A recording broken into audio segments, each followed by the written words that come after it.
For context, my husband Thomas and I have been together for 6 years, married for 2.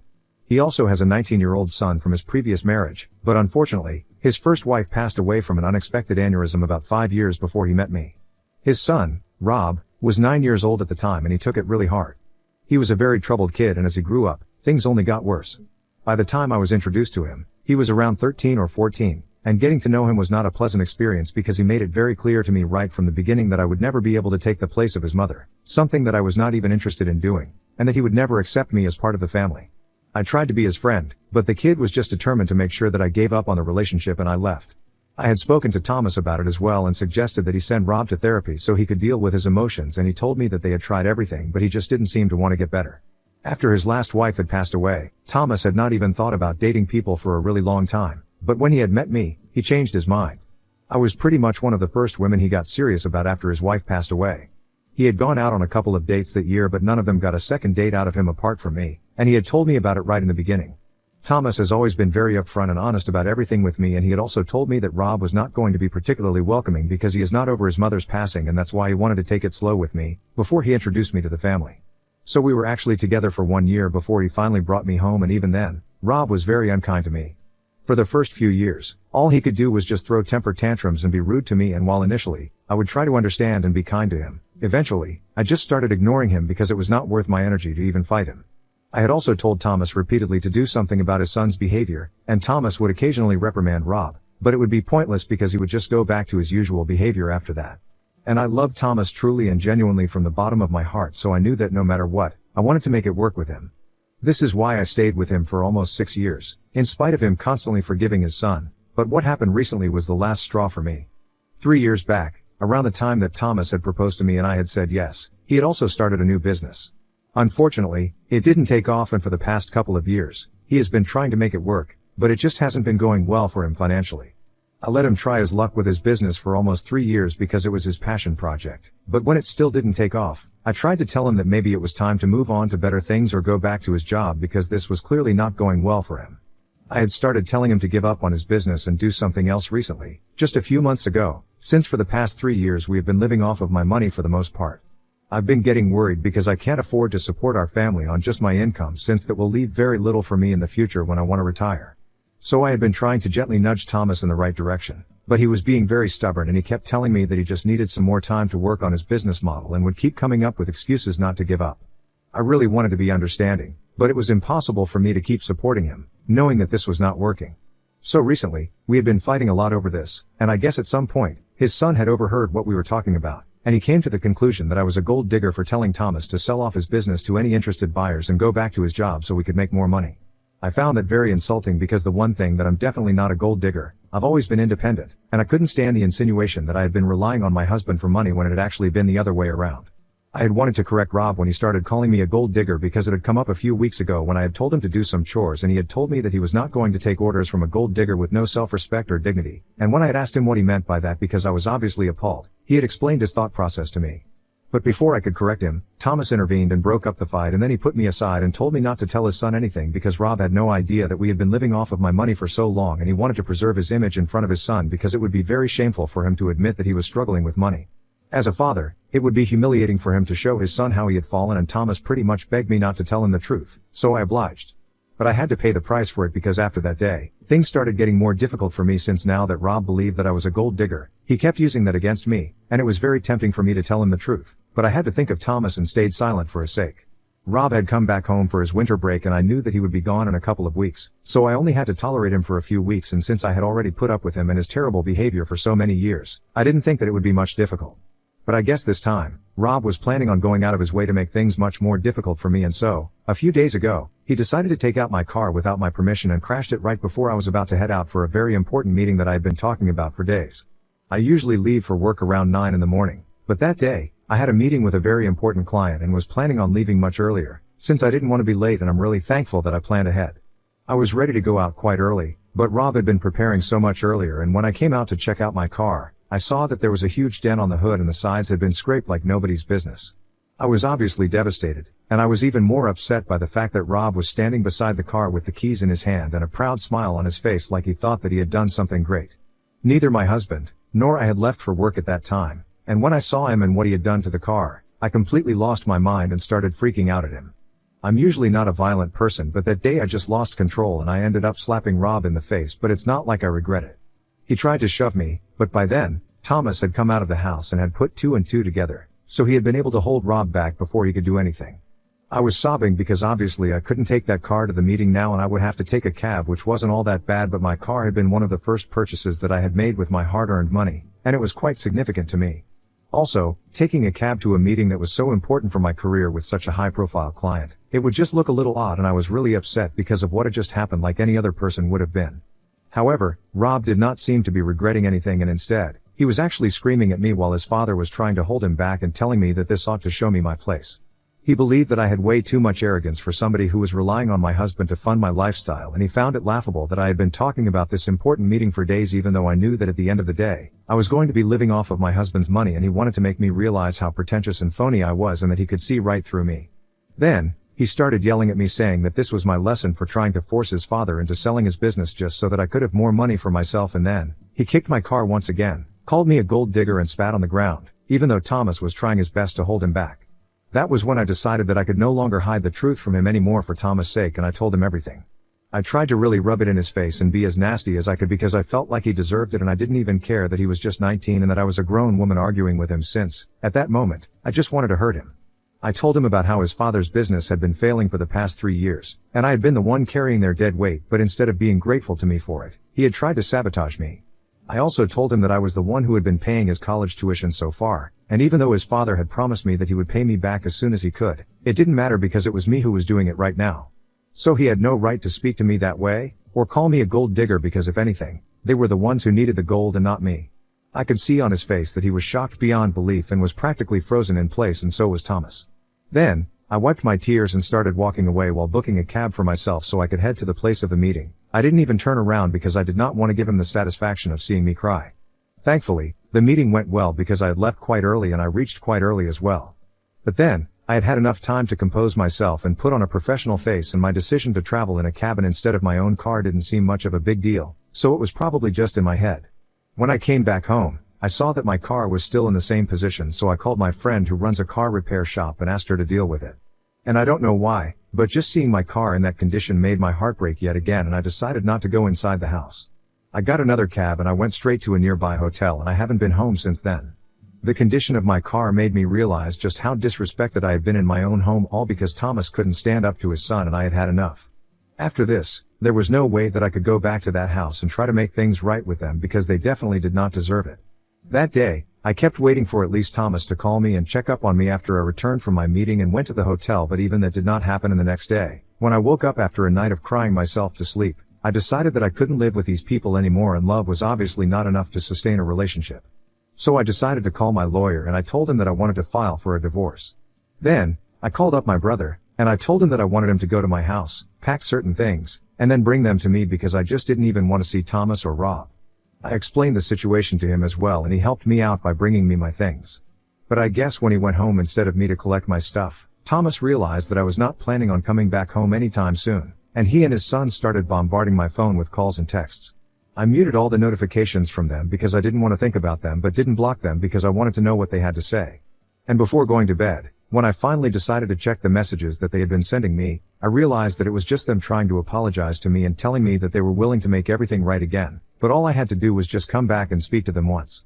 I had expected that from Thomas, but the fact that even Rob was apologetic and was trying to tell me that he was ready to apologize and change as a person is what really took me by surprise. But I wasn't going to be fooled so quickly, because it was very evident to me that they were only contacting me since they needed me to be there for them. If Thomas had really been sorry, then he would have contacted me the same day and apologized for everything. He wouldn't have had to wait to realize that I wasn't coming back home to apologize to me. In fact, even when I didn't return that day, he didn't contact me, and only when my brother went back to collect my things did he feel the need to reach out to me. So his apologies felt very hollow and meaningless to me, and as for Rob, I didn't even need to think twice as to why he was apologizing to me. I had figured out that he needed a way to pay for himself through college, and so far, I had been the one paying his tuition, so he obviously needed my help even now, since he still had 2 years to go before he graduated. And since Thomas couldn't exactly help him out given his financial situation, I'm his only hope, and being the lazy brat that he is, I'm sure it didn't even occur to him that he could have just worked through college like most of us do, or taken out a student loan. I was feeling very let down, even though they had apologized, because I knew that they did not actually mean that apology and they were just saying it because it was convenient. It took me a really long time to realize it, but I had finally come to the realization that I definitely loved Thomas a lot more than he loved me and a lot more than he deserved. But it was about time that I prioritized myself and let him go, because, for the past 6 years, all he had done was make false promises and tell me that he was going to make everything right with me and Rob, but he had only enabled him so far because he would only tell Rob to be better, but there were never any real consequences to his actions. And that's why eventually, Rob had found the audacity to do something like this and actually expect to get away with it. Anyway, I have spoken to my lawyer about the divorce, and I've also told him that I want to file a lawsuit against them because I want them to pay for the damage that they have caused to me. So after reading those messages and realizing how fake their apologies were, I decided to write back to Thomas, and I told him that I was going ahead with the divorce, and there was nothing that he could do to me because I had waited long enough for them to come around. But since it was not going to happen anymore, I was not going to wait around either and allow myself to be disrespected like this over and over again. The next morning, I woke up to another 100 messages from him, begging me not to leave and telling me that he was ready to do whatever it took to make me stay. He had also tried to call me several times throughout the night, but since I was asleep and had muted his notifications, I didn't know. At that moment, I started to feel really annoyed because in his messages, he was acting like he was genuinely ready to do whatever it took, and I knew that it was just him saying these things for the sake of it because he had said these things many times before as well. I had fallen for it earlier, but this time, I decided to tell him that I was going to give him an ultimatum, and if he was ready to make things work on my terms, then maybe I would come back. In reality, I did not have any intentions of going back because I had made up my mind after great difficulty and I was not going to go back on my word, but I just wanted to see what he would have to say about this. So I texted him back and I told him that I would be ready to consider couples counseling and staying with him if he promised me that he would never speak to his son again and would totally cut Rob out of his life. I told him that was the only solution to this, and if he was ready to do that, then we could talk, but otherwise, I would be going through with the divorce. So that was my ultimatum, and a couple of hours after that, he sent me another message, saying that he didn't know what to say to me because all Rob had was him. But he also loved me and he didn't want to give up on our marriage, so I had put him in a very difficult spot and he needed time to think. He was begging me not to go through with the divorce, but I told him that the fact that he was even considering this meant that neither I nor Rob were that important to him, and since he couldn't be loyal to either of us, it would be better for me to remove myself from the equation altogether and make things easier for him. Then, I guess he figured out that I actually had no intention of coming back to him in the first place, and he started accusing me of trying to mess with his head and playing mind games. His tone really annoyed me, so I decided to take screenshots of that conversation and send it to Rob, and then I turned my phone off because I didn't want to interact with either of them after that. It has been 2 days since then, and Thomas has tried every possible way to get in touch with me because after I sent the screenshots to Rob, he left the house because he felt insulted by the fact that his father was even considering breaking ties with him to make his marriage work. So Thomas had pretty much been screwed over by both of us, and he was blaming me for creating the situation, telling me that I'm the one responsible for his predicament at the moment, and has been cursing me out, but I don't feel particularly bad about it. For the past 6 years, he had been constantly enabling his son and allowing me to get disrespected over and over again, and I thought that this was a very small way for me to get back at him. In comparison to what I have been through, this is pretty much nothing. He has been claiming that he had done his best to strike the right balance between me and Rob and had always tried to keep both of us happy, but that's not true. I was never happy. Anyway, I don't feel particularly bad about what I did, but my brother thinks that I should have just let it go instead of trying to create a rift between the two of them. He told me that was just not worth it, and revenge is not something that he encourages generally, so it's pretty true character for him. I'm just confused about whether I should or shouldn't feel sorry about this, and I need people to validate my decision right now because I'm pretty emotionally volatile at the moment. So Ida, because I purposefully created drama between my soon-to-be ex-husband and his son who always hated me? Edit, I stayed with him because I loved him, you guys.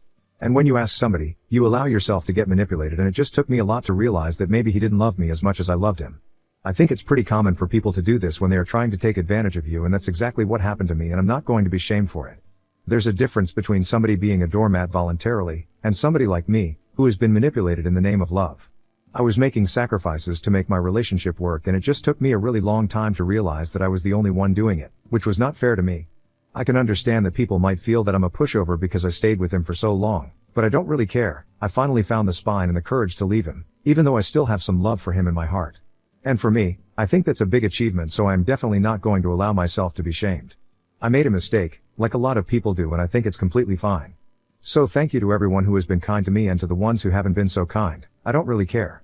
Update 1. Hey, thank you so much to everyone who commented and supported me. I'm obviously going through with the divorce, and yesterday, Thomas was served with the divorce papers. I don't think he's going to contest it, but I think we might have a snack because I have demanded quite a lot of settlement money since he had been living off of my dime for the past 3 years. And I would like to be paid back for all of that. But I don't think that right now, given his financial condition, he would be willing to pay me back, but no worries, we can always make it a long-term payoff situation. Anyway, that's not even a concern right now. We will leave with all of that during our mediation sessions if he tries to come up with his own terms. Some people have been worried that my brother and I had had a fallout over my behavior with him, but honestly, it was not that deep. My brother is a non-confrontational person and he had just told me that he didn't think it was a good idea to interact with them even more and revenge and stuff, but it's not like he had told me to apologize for them or he had tried to cut me off. It had not been that dramatic. I'm sorry if it came off that way, but it was just a suggestion and we haven't even spoken about it since then because neither does he think it's that important and nor do I. Thomas and Rob have not tried to contact me for the past couple of days, which I am really grateful for because I don't want anything to do with them and I just want some peace and quiet. I have moved out of the hotel that I was staying in and I'm staying with a friend of mine right now. Hopefully, nobody's gonna try and find me here. Update 2. Hi, everyone. So it has been a couple of weeks and Thomas and I are going to attend our first mediation session tomorrow. Just like I had expected, he doesn't want to pay the amount that I have demanded as a settlement, which is weird because it was literally his son who had damaged my car. So if nothing else, at least he should offer to pay for that and also, I guess he has forgotten the fact that he had promised to pay me back. He hadn't signed a contract or anything, unfortunately, but I have several texts from him, just casually conversing, and he has mentioned that he is definitely going to pay me back all the tuition that I have paid for as soon as he can afford to do it. So even though I don't have a contract, I guess that's going to do for now. And for everyone who had been asking me, why exactly I had left home, it's a rented house. Even though we had been trying to split our rent for the past couple of years, it was his name on the lease and I didn't think it was worth fighting for so I left. I've been looking for an apartment near my workplace and as soon as I find one, I'm gonna move out of my friend's place and start living on my own again. I can't exactly live with my brother because he has his own family as well and they have tried to tell me that I am welcome at their house, but I don't want anybody to have to give up their room for me. Anyway, that's where it's at right now and hopefully, the mediation for the divorce will be over soon and I will be able to move on. I've already started actively trying to move on by throwing myself into my work, focusing on other things, and trying to take my mind off of Thomas. It's not easy, even though I know that he was toxic to me and it's best for me to leave. But part of me is always going to have a soft corner for him and I'm dreading having to see him tomorrow, but I know that this has to be done and, who knows, maybe he will mess up and I'll start hating him. Anyway, I'm just keeping my fingers crossed for the best. I'm probably going to be very busy for the next couple of months until the divorce is finalized and I don't think I'll have time to keep you guys updated on everything that happens, so if I post any other updates, it's definitely going to be after the divorce. Wish me luck, you guys. Update 3, hey, everyone. Long time no see, you guys. So just like I had promised you guys, I'm back after my divorce. My last update was probably around 7 months ago and my divorce was finalized last week. Since then, life has been pretty much a non-stop party because these past months have been very difficult and draining for me. But now that it's finally over, I have been hanging out a lot more with my friends and family and I'm planning a trip to Greece with a couple of my high school girlfriends. I've earned this treat for myself and I'm going to try and enjoy my life to the fullest as of now. The process of the divorce was pretty toxic, and I don't want to get into it, but at least at the end of it, I got back all the money that I deserved and there's some more in store since he couldn't pay back all of it to me up front. Since then, Thomas has been playing the victim on his social media, and most of our common friends have taken his side because they think that I was too hasty in getting a divorce and have been pretending like I never really loved him in the first place because I found it so easy to leave him. They have also been referring to me as the gold digger and as the most materialistic person they know, because I took back the money that I was owed, I guess. I don't know how that makes me the villain, but I'm happy to know that these people have shown their true colors and I know for a fact that they were never my true friends in the first place. I have cut him off and everybody else who was taking his side during the divorce. I don't need this kind of negativity in my life and like I said, I'm gonna be living it up to the fullest now. I have my friends and my family and most apparently, I have found myself again and that's all that I need.